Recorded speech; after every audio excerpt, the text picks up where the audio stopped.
প্রিয় দর্শক, সাজ্জাদ কাদিরের সালাম নেবেন। আসসালামু আলাইকুম। একই সাথে প্রীতি এবং শুভেচ্ছা।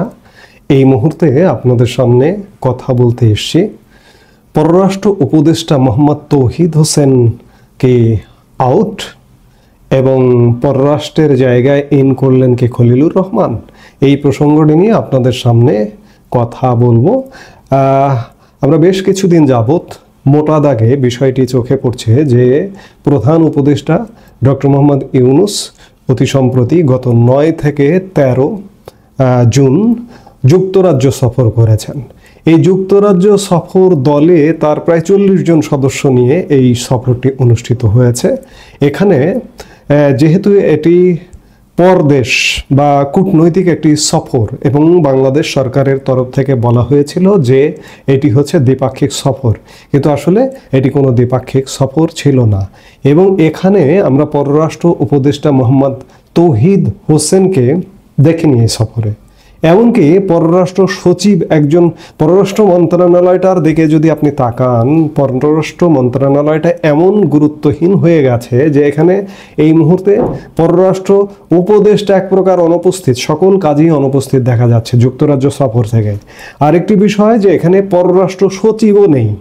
একজন দায়িত্ব ভারপ্রাপ্ত পররাষ্ট্র সচিব হিসেবে একজনকে দায়িত্ব দেওয়া হয়েছে, রুহুল আলম সিদ্দিক। ইতিমধ্যে কূটনৈতিকভাবে খুব গুরুতর ঘটনা ঘটে যাচ্ছে বিদেশে, যেমন এই যে ইরান ইসরায়েল যুদ্ধ লাগবার ফলে স্বাভাবিকভাবে সেখানে বাংলাদেশের নাগরিকরা থাকতে পারে বা আছে। আমি আজকের দিনের আরেকটি ভিডিওতেও বলেছি যে ইরানে খুব বেশি বাংলাদেশের মানুষ না থাকলেও সেখানে 2000-এর মতো মানুষ বসবাস করে, তাদেরকে দেশে ফিরিয়ে আনতে হবে। এই ফিরিয়ে আনার ব্যাপারে আজ পর্যন্ত খুব জোরালো কোনো ধরনের পদক্ষেপ দেখা যায়নি। শুধুমাত্র বলা হয়েছে যে তাদেরকে দেশে ফিরিয়ে আনা হবে, এবং দেশে ফিরিয়ে আনা হবে কোন পথে? পাকিস্তান হয়ে। পাকিস্তান ইরান সীমান্ত বন্ধ, সেই সীমান্ত দিয়ে আমি জানি না বাংলাদেশ কিভাবে পাকিস্তান হয়ে ফিরিয়ে আনবে। সড়ক পথে পাকিস্তানে আনবে, পাকিস্তান থেকে তারপরে বিমান পথে। অথচ দেখুন ভারতের 10,000 মানুষ ইরানে বসবাস করে, তাদের কিন্তু ইতিমধ্যে দেশে ফিরিয়ে আনা শুরু হয়ে গেছে। আজকে কমপক্ষে গতকালকে রাতে বা আজকে ভোরে কমপক্ষে 110 জন শিক্ষার্থীর একটি দল ভারতের নয়াদিল্লিতে পৌঁছে গেছে। কিন্তু বাংলাদেশের মানুষগুলো কিভাবে ফিরবে সে ধরনের কোনো স্টেপ নেই। ভারপ্রাপ্ত পররাষ্ট্র সচিব রুহুল আলম সিদ্দিক সংবাদ ব্রিফিংয়ে বলেছিলেন যে আমরা তাদের ফিরিয়ে আনবার ব্যবস্থা করছি। এখনো পর্যন্ত কোনো কার্যত কোনো অবস্থা আমরা দেখতে পাইনি। তো এই যুক্তরাজ্য সফর কিংবা ইরান থেকে বাংলাদেশিদের ফিরিয়ে আনা কোনো কাজে কোনো কথায় আমরা পররাষ্ট্র উপদেষ্টা মোহাম্মদ তৌহিদ হোসেনকে খুঁজে পাইনি। কিন্তু খুঁজে পেয়েছি কাকে? যেটি পররাষ্ট্র দায়িত্ব বা কূটনৈতিক দায়িত্ব পালন করবার কথা, তা সেখানে আমরা পেয়েছি জাতীয় নিরাপত্তা উপদেষ্টা নামে একটি নতুন পদ সৃষ্টি করা হয়েছে এবং তাতে দায়িত্ব দেওয়া হয়েছে ডক্টর খলিলুর রহমানকে। এখন কি তাহলে খলিলুর রহমান নিরাপত্তা, কূটনীতি সব কিছু সামলাচ্ছেন? অবস্থাটা কিন্তু তেমনই। এরই মধ্যে যুক্তরাজ্য থেকে সফর করে 14 জুন যুক্তরাজ্য সফর থেকে ফিরে এসেই 16 জুন জাতীয় নিরাপত্তা উপদেষ্টা খলিলুর রহমান মার্কিন যুক্তরাষ্ট্র সফরে গেছেন। এবং আজকে প্রধান উপদেষ্টা ডক্টর মোহাম্মদ ইউনুসের সোশ্যাল মিডিয়া ফেসবুক পেজে একটি ছবি পোস্ট করা হয়েছে যে জাতীয় নিরাপত্তা উপদেষ্টা ডক্টর খলিলুর রহমান গতকাল বুধবার ওয়াশিংটন ডিসিতে মার্কিন পররাষ্ট্র দপ্তরে দেশটির উপপররাষ্ট্রমন্ত্রী ক্রিস্টোফার ল্যান্ডাওয়ের সঙ্গে সাক্ষাৎ করেছেন।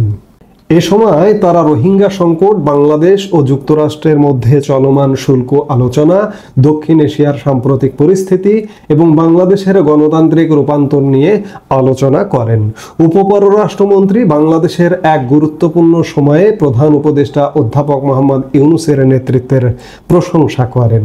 একই সঙ্গে তিনি বাংলাদেশের প্রতি যুক্তরাষ্ট্রের অব্যাহত সমর্থনের কথাও পুনর্ব্যক্ত করেন। ডক্টর রহমান আলাদাভাবে যুক্তরাষ্ট্রের সহকর্মী সহকারী বাণিজ্য প্রতিনিধি ব্রেন্ডন লেন্সের সঙ্গে সাক্ষাৎ এবং দুই দেশের পারস্পরিক শুল্ক সংক্রান্ত চুক্তি নিয়ে ফলপ্রসূ আলোচনা করেন।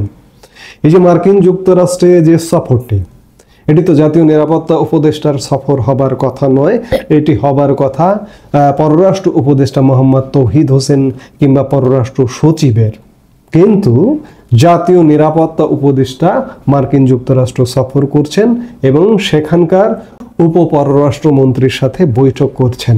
অর্থাৎ ডক্টর মোহাম্মদ খলিলুর রহমান কি সকল কাজের কাজী হয়ে উঠেছেন, কিন্তু ডক্টর খলিলুর রহমানের বিতর্ক কিন্তু পেছেও ছাড়েন না। তিনি বিতর্কিত ব্যক্তিত্ব, ইতিমধ্যে গণমাধ্যমে নানা খবর এসছে, এমনকি বাংলাদেশের প্রধান একটি রাজনৈতিক দল বিএনপি, বাংলাদেশ জাতীয়তাবাদী দল, এই খলিলুর রহমানের পদত্যাগও চেয়েছিলেন। তাহলে কি এই বিতর্কিত লোকই সব কাজের কাজী হয়ে উঠেছেন?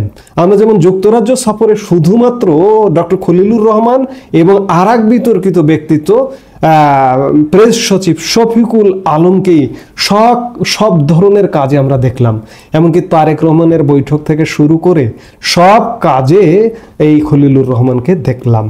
তৌহিদ হোসেন কি তাহলে বিদায় নিচ্ছেন বা বিদায় নিয়েছেন? উপদেষ্টা পরিষদের অবস্থা কিন্তু এখন খানিকটা এমন, অনেক উপদেষ্টার মনেই একটা প্রশ্ন, একটা সংশয় যে ডক্টর মোহাম্মদ ইউনূস সরকারের সাথে কন্টিনিউ করবেন কিনা, কিংবা ডক্টর মোহাম্মদ ইউনূসও যাকে পথের কাঁটা মনে করছেন তাকে সরিয়ে দেবার পায়তারা করছেন, এমন নানা রকম ঘটনা ঘটছে।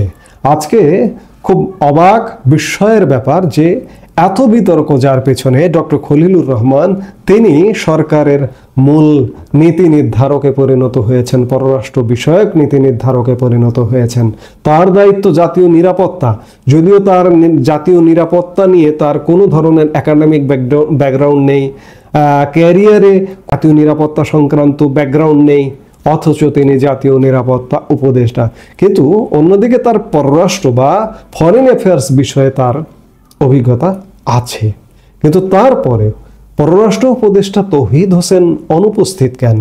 সরকারের পক্ষ থেকে বিষয়গুলো পরিষ্কার করা উচিত এবং বিতর্কিত ব্যক্তিকে দিয়ে সবকিছু হ্যান্ডেল করা হচ্ছে কেন? এবং আজকে প্রধান উপদেষ্টা ডক্টর মোহাম্মদ ইউনূসের ফেসবুক পেজে উপপররাষ্ট্রমন্ত্রীর সাথে খলিলুর রহমানের ছবি দিয়ে বাংলাদেশের মানুষকে কি এটি জানান দেওয়া হচ্ছে যে মার্কিন যুক্তরাষ্ট্র ডক্টর ইউনূসের সাথে আছে, তোমরা বেশি বাড়াবাড়ি করো না, বাড়াবাড়ি করলে মার্কিন যুক্তরাষ্ট্রকে এনে ধরিয়ে দেব, এমন কিছু? নইলে এত বিতর্কিত মানুষ ডক্টর খলিলুর রহমানকে সব কিছুতে সামনে রাখা হচ্ছে কেন? বাংলাদেশের মানুষের বুঝতে হবে, মার্কিন হোক আর যেটি হোক না কেন, কোনো চোখ রাঙ্গানিতে যদি আপনি ভয় পান তাহলে আপনার পরিণতি মধ্যপ্রাচ্যের দেশগুলোকে নিয়ে যেভাবে মার্কিন যুক্তরাষ্ট্র খেলে, বাংলাদেশকে নিয়েও সেই খেলাটা কিন্তু শুরু হয়ে গেছে। সেই খেলাটা দীর্ঘস্থায়ী রূপ লাভ করতে পারে। আমাদের খুব রিসেন্ট জলজ্যান্ত উদাহরণ আছে। এই যে আজকে যে ইরান ইসরায়েল যুদ্ধ, এই ইরান ইসরায়েল যুদ্ধের প্রধান নায়ক কিন্তু মার্কিন যুক্তরাষ্ট্র। যেটি হোক, বাংলাদেশের জন্য আগামী দিনগুলোতে ভালো যে হচ্ছে না, এই কার্যক্রমগুলো, এই অ্যাক্টিভিটিসগুলো সুস্পষ্ট। এই মুহূর্তে এ পর্যন্তই। সবাই ভালো থাকুন, সুস্থ থাকুন। আমাদের ভিডিওগুলো নিয়মিত পেতে সাবস্ক্রাইব করুন Sajjad Kadir and the legends YouTube channel এবং লাইক, কমেন্ট, শেয়ার করে সাথে থাকুন।